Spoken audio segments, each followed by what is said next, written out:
Okay, so very warm welcome to the Authentic You podcast today. I am very excited because today's podcast, that's a good start, podcast is going to be slightly different today. And today's guest, we have the lovely Anna Ryan. Welcome to the podcast, Anna. Thank you. So Anna is an amazing friend of mine. She has had 30 years in the fitness and wellness industry in various different modalities. She is a Pilates teacher, she's an animal healer, and Anna and I have a lot of conversations about all things energy. And so I guess before we dive into kind of talking about why the podcast is different, is there anything that you want to add to that, Anna? Anything else you want to add in there in terms of an intro to everyone watching? I just want to say thank you very much for the warm welcome and thank you for this opportunity because it's slightly different. I feel like I kind of gate crashed your podcast and the ability to ask you questions. I have learned so much from you from doing shadow work. And I think that's the thing that is changed my life and how I outlook and things. No one's ever explained it the way you have. And it was just like a light bulb moment. So to have this opportunity to share what I've learned and your experience, it's just great. So thank you very much for this opportunity. Oh, thank you for being here and thank you for the idea. So to share what today's podcast is going to be slightly different to usual. Usually when I have a guest, I'm interviewing the guest. But Anna had this fantastic idea, which was just a hell yes for me, which was that Anna was going to interview me. So we're actually going to, this was based on a conversation Anna and I had about shadow work and energy. And Anna was asking me some questions and said, wouldn't it be great for me to ask you these questions in a capacity where other people could listen and learn from them? And I just had a crashing noise in the background. I'm sure everything's fine. So that's what we decided to do. So we decided to swap over the role of question and questioner, and and so I'm being distracted by loads of things going on in the house at the moment, but it's all good. It always happens when I record. So right, what was I saying? Yes, so Anna's going to ask me questions, which is why it is different. So that is why we are here. This was born from that conversation that we had. So should we get started, Anna? Shall we? Do you want to ask away and we'll just go with the flow, see where the conversation goes? Yeah, I have to say I'm enjoying this chair at the moment, so I was going to be really bad for your video. I'm gonna like hypnotize people. Yeah, those on video might get really dizzy. Yeah, I'm going to keep it still, or maybe I need to learn how the locks go on it. And those listening on the audio version, I'll be like, what? I want to see the chair. So if you want to see the chair, go to the YouTube version of this podcast. I feel like I had a nice fluffy cat and sort of like as a Dr. No, the James Bond film. Yeah, Ziggy's not that friendly. He doesn't sit on my lap anymore. He's just a grumpy old man now. So oh dear, poor little Ziggy. I think for myself, I didn't even know shadow work existed until I met you and you're talking about things. And it was almost like the missing piece. You do a lot of work for energy work, whether you do professionally or personal interest.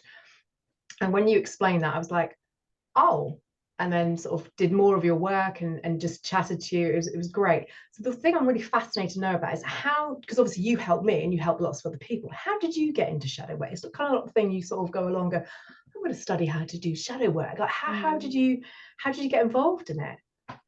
That's a great question. So as you know, although some people listening might not know, my background was very much in positive psychology and mindfulness. So very sort of sciencey background, but within the psychology that I did, it was mainly around positive psychology and looking at sort of the light side of things. So how we increase those moments of joy and kind of what that does for us on a neuroscientific level. So I was kind of going along, and that was working for me to some extent. So I was going along and I had more joy in my life and things were improving. But there were certain things that weren't improving. And in particular, this is when I was working in corporate. There was a time where after I completed my coach certification and I was doing that in corporate, I then went on to train people in the business in coaching skills. And I remember this scenario where I was down in London, I was in a training room, and I was starting to talk to the group about what coaching was and why they were all there and the skills that they were going to learn in that workshop that day. And this guy stood up and he was towering over me and I was absolutely terrified. And he just, the only way to describe it was he verbally attacked me. And he just like, there was obviously some shadow work he needed to do. But it was like, it was a really, he made it really personal. And it was all about how coaching was rubbish. And I was, the only reason that I was a coach is because I didn't know how to do anything else. And yeah, I'm obviously I've got no skills whatsoever, which is why I have to be a coach, because I don't know anything. And it really, like, I don't know how I managed to fight back the tears, but the tears were there, my heart was racing. And I managed to stand up, which actually I probably wouldn't have done maybe like even 6 months previous. I managed to stand up and ask him to leave, even though I was shaking like a leaf. And I got on the train and I managed to hold it together. And then I got on the train on the way home and I just sobbed and sobbed all the way home. And then for about 3 days afterwards, I felt really drained. I felt like I couldn't work. I was just really upset. I was really, really offended. I was scared. And I spoke to a friend and I said, like, I'm doing all this, like this stuff, and I'm like getting coaching myself. But I'm still like in this situation where this guy has really like offended me so badly, and is like, the energy of this situation has affected me so badly. And I know I'm highly sensitive, but 3 days later, I'm still struggling with this. And she said to me, like, and if she hadn't have said this wouldn't have led me on this journey. She said to me, the reason you're feeling like this is because on some level you desire this feeling. And as much as you say, like, you want more joy, you want more like alignment, this guy wouldn't be here and you wouldn't be shown this situation and he wouldn't have said the things that he said to you, and you wouldn't have this like anxious feeling in you about this unless on some level you desired it. And she introduced me to the work of Carl Jung at that moment. So it was that horrible experience that led me there. And I went to a friend to get some sympathy and said, this guy has attacked me. And what it was for her is because she was already like ahead in this journey and knew about shadows and shadow work. I'd used the word attacked, and it was such an emotionally charged word that that's what made her call it out. So that was where I started that journey, and I started to explore, okay, so on what level do I desire this feeling? On what level do I desire to be attacked? Like, how does that benefit me in some way? Because I've held on to this for 3 days and I feel like shit. So I must have like manifested this on some level.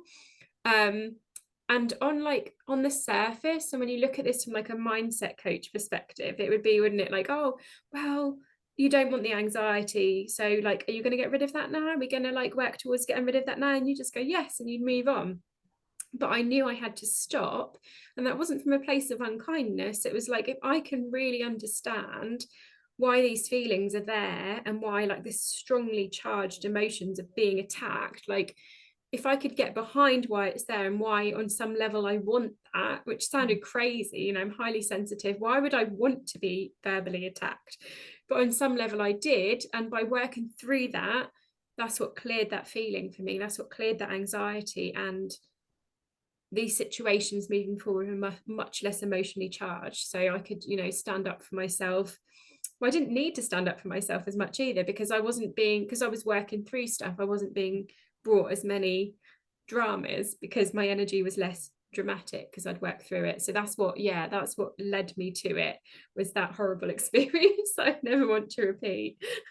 Oh, thanks for sharing that. It's always really, really tough when you hear people go through things, but obviously it was meant to happen for a reason, as you mentioned. And I always think when people say things, whether it's words or a sentence, and it can be interpreted as a compliment or not, it's nothing to do with us. When people say things, this is to do with them. It's a reflection of them. So again, but I'm sure you felt the energy. It was sounded quite vile, but it led you down that journey, and what a journey it's been. to do all that. Yeah, fantastic. Thanks for sharing that. Gosh. Thanks for asking. That's a great question. I don't think I've shared that with the audience before. So I know, but you still, it's like a film, isn't it? You watch it once and it resonates in one way, and then you watch it, I don't know, a year later, and it's the same film, but you interpret different things. You're in a different place and you pick things up. So yeah, I could hear it again as well, as long as you're okay to share it, because it's always yeah, that's the benefit of doing the shadow work, isn't it? It is, yeah. But some people might not know what shadow work, because up until I met you, I didn't know. When I was doing the energy work, it was very much like, whether it be humans or animals, it was very light, it was very fluffy, it was very much I think when you deal with things, you can have trauma, whether it be currently, like, you know, that argument for yourself could be emotional trauma, or from the past and everything. So shadow work can be used in a wide variety of areas. So what is shadow work? Great question. Yeah, so that friend picking up on that emotional charge, that's kind of like the window in, and that's the way we can look at it. So shadow work is a term. Carl Jung is a psychologist who came up with the concept, and it is basically things that we have pushed down into our subconscious. So this can sometimes be past lives, or in our current life, even like conditioned things. So like when I was maybe about 5 or 6, I can remember an old lady coming up to me in a cafe, giving me a pound coin to me and my sister, and saying, here's a pound coin for being the quietest children in the cafe. So obviously that then takes on the belief that I'm financially rewarded for being quiet. And it was, even little things like that. And so shadows can be things that we've kind of pushed down. So for me at an early age, I pushed down like not being, speaking my truth, being noisy, being selfish, all the things that we're told. We might be told as children that we're too much, or we're too sensitive, or something like that, and we shut that down, particularly between the ages of 0 and 7, when we're still really developing and we're forming our sense of self. That is when these things, when we're told like, you mustn't do this, and or it might be a behavior that our parents have kind of played out, and we push these things down until they pop up and give us these strong emotional reactions. So that's kind of like, that's kind of how they get there. And then a good way to know if we've got any shadows kind of kicking about is firstly through these emotional reactions. But what I always say is, if we are manifesting something and we are consciously, money is a really obvious one, like we're consciously manifesting money.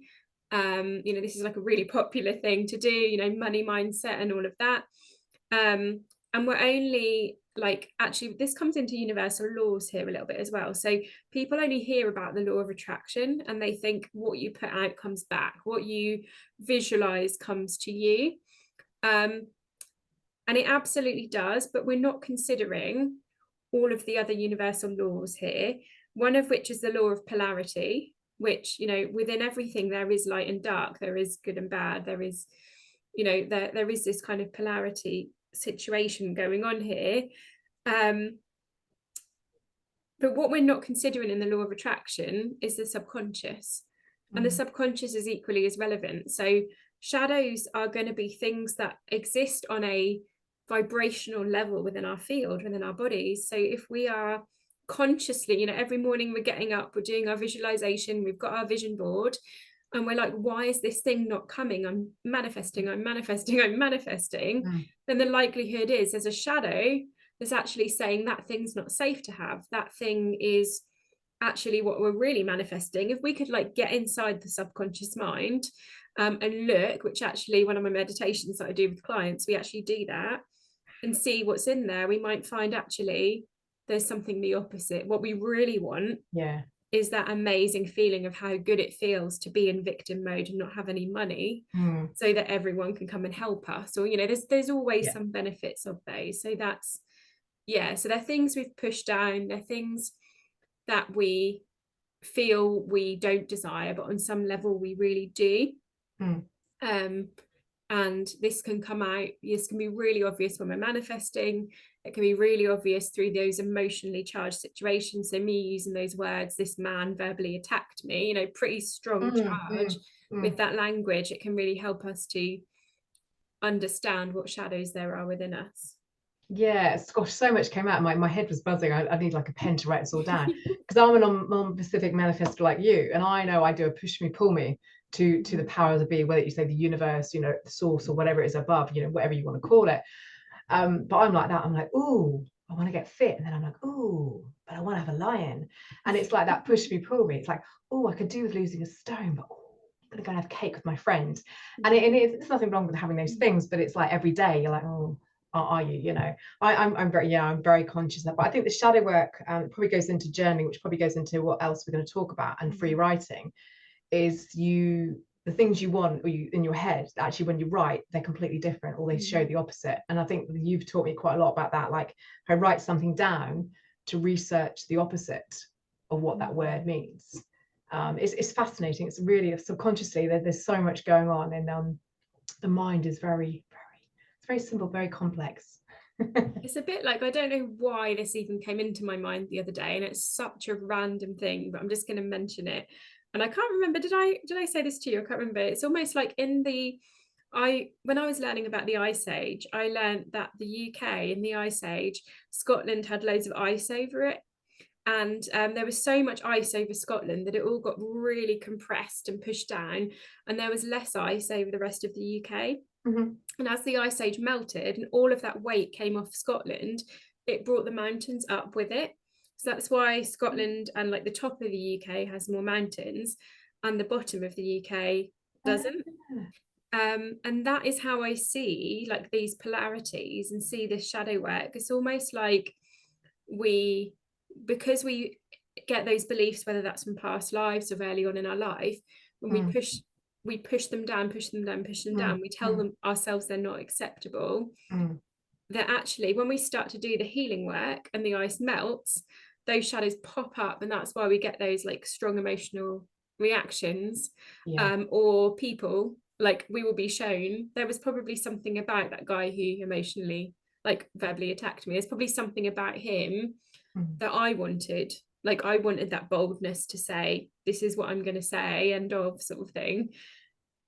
But that was so heavily compressed under the ice of like the layers of shit, that until I sort of cleared that off, that didn't come out, a bit like the Ice Age. So just hearing that analogy of the Ice Age, I was like, yes, this is like, that's what it is. That's the balance. I love the expression of the ice and the mountains, because you get that with pictures, don't you? I think it's so shared on social media, where you get the water and there's like a whopping great rock underneath. Like the foundations are really solid, like years and years and years of hard work, and then you've got the peak. I think that's what they show in people. You can get somebody who's just comes across as really lovely, they're very focused, they're very ambitious, they come across really balanced, not physically, mentally, and spiritually. But it's taken years and years, and it's hard work to do that, to be that calm and everything. It's not an easy thing to do, is it? Just writing that down actually as well as a reminder to talk more about that. The ice. Yeah. Great. So when we look at the shadow work, I think I always look at the positives and the negatives, like with my background in fitness, and I know we've spoken about it. What are the consequences of not doing the shadow work? So I know when you first spoke about it, I was like, oh, I had some resistance, because I'm like, it means I've got to write. And you do think, well, is it going to be beneficial? So if anybody out there that like myself, I was a bit like not sure. It was quite new, out of my comfort zone. I like to dig my heels in sometimes. What are the consequences of you know, saying actually it's not for me, and that's okay, because we're all different, aren't we? That is a great question. So the consequences of not doing shadow work are, you're likely not achieve your goals, or not achieve them in like the aligned way that you want to achieve them. You'll likely have more drama and trauma, and emotionally reactive situations. You'll likely have lots of people pop up, like, to show you. People will pop into your life to show you the types of behaviors that you are pushing down. So you'll find that you will be surrounded by drama if you don't do shadow work. And then this is a biggie for anyone who wants to develop spiritually. You won't be a clear channel.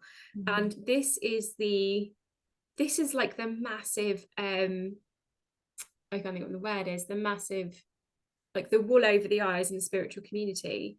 Because like when you awaken and you're looking for like people to help you like with this journey, I know for me, I wasn't fortunate enough to stumble on shadow work in the early days. And I was told, oh, just go do Reiki, or go and just go meditate and just like really open up.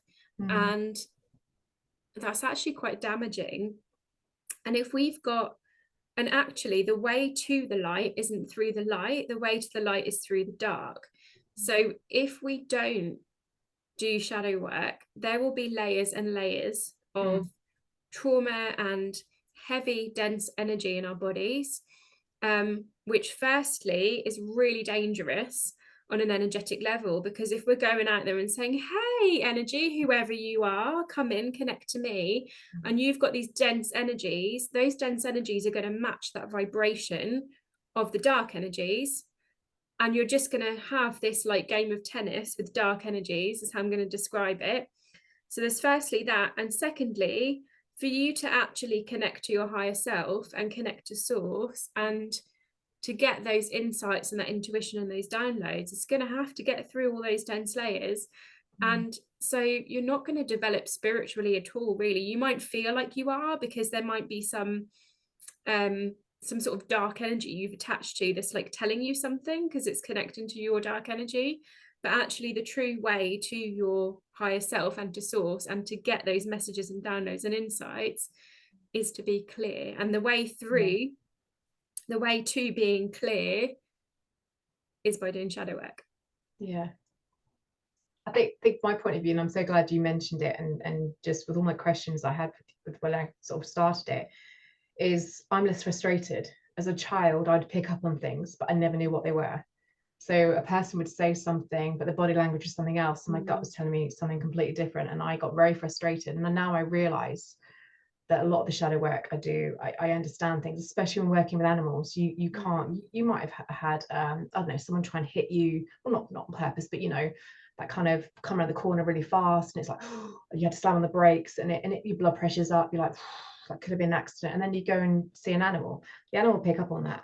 The animals are very intuitive, and it's a way of just clearing that all out very, very effectively, very quickly. So I've learned an awful lot, and it's something that I think I still ask you questions about, and I'm grateful for that. I suppose shadow work is linked with energy as well. So I suppose you could say like what increases energy, what decreases energy. In the sense of shadow work. So, there are things that I know that if I want to increase my energy, I go and do like walk in nature.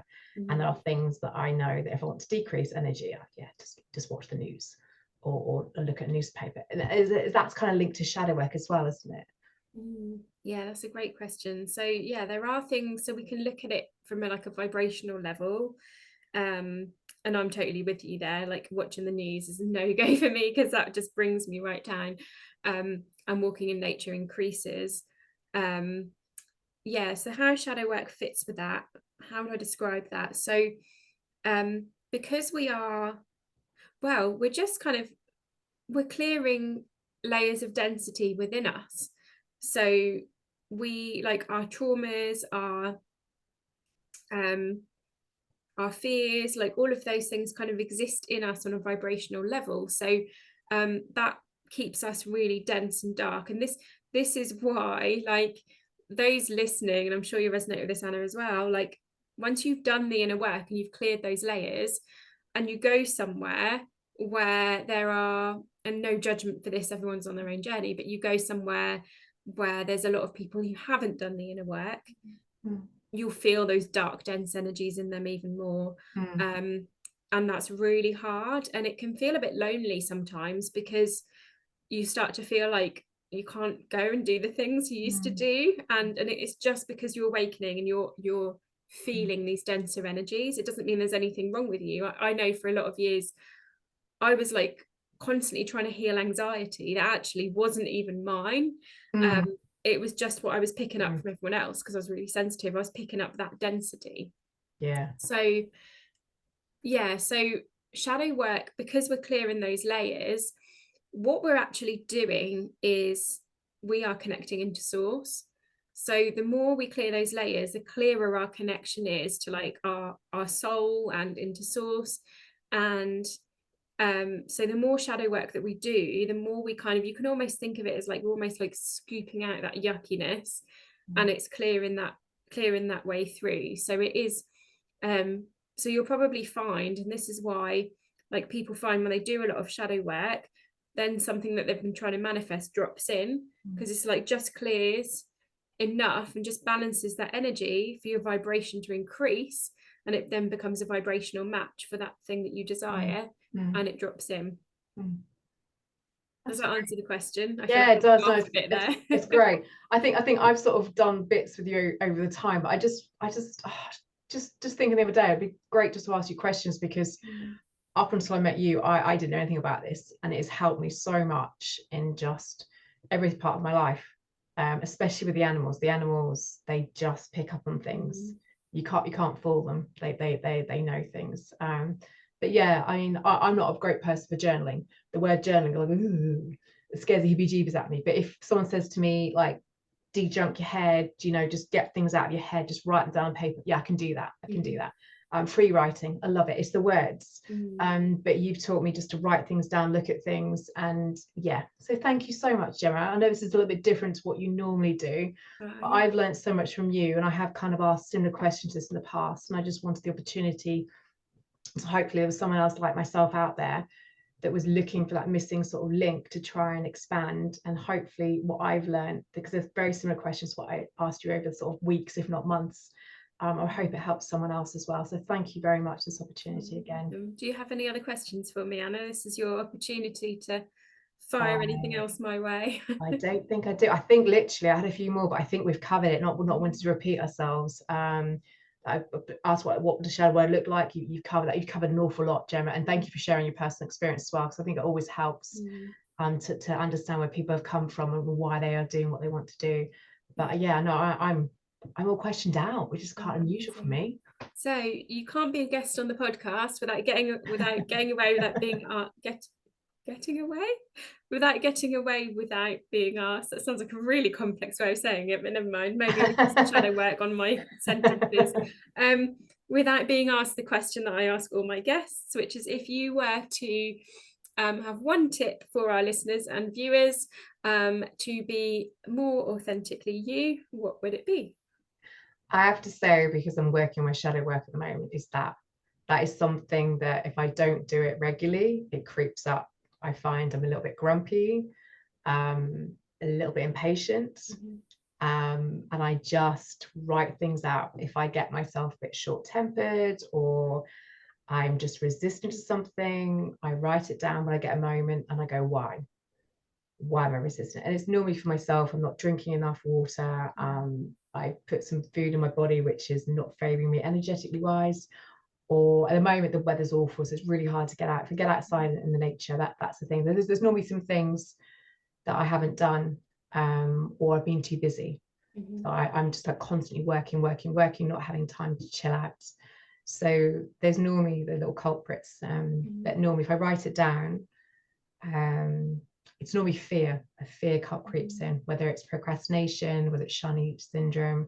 So I'm working on shadow work at the moment, and I find everyone's different, but I find writing things down, it's like an app, isn't it, on your phone? If you have all the apps open, your phone runs really slow. Same with your laptop or your computer, have all the files open. And same with my head, once I've got things juggling. So get them out of my head, then look at what I've written, and then, like you taught me, look at those words and what the opposite mean. And yeah, it's not what always means, is it? But yeah, writing really helps, but everyone's different, so it's fine what works for you. Definitely. And there will be a reason. So like, based on what Anna is saying here, like there'll be a reason behind Anna's procrastination or having lots of, creating busyness for herself. She's like, you're desiring that on some level. So yeah, amazing. I love that we came full circle back to shadow work again with that answer, so thank you. It's obviously something that I love, but yeah, it is definitely like one of the most important tools to being authentically you. Definitely, we can't, you know, I find if I don't do it, it's like I've lost an arm or something. So yeah. Yeah, it's definitely something that is kind of newish to me, and I definitely have to work at it. As you say, that there's energies around all the time, and you can pick things up. Like even like what you said earlier, I can feel angry and go, I've got nothing to be angry about, and I've picked something up, and you're like, okay, I need to write that and get it out, Yeah. just clear it, whatever it is. Which comes into energy clearing as well, which is another important part, which kind of ties in with shadow work, but we need to Yeah. have this kind of broader awareness of energy as well. So, which is maybe another podcast, Anna. Maybe we need to do part two. I'll have to bring biscuits into cups of tea next time. Oh, biscuits, yeah, definitely. Thank you so much, Gemma. I know this is very you. different to what you normally do, but thank you. It's been awesome doing the opposite way. Is there anything else you'd like to share with our listeners or viewers? I think I've chatted enough.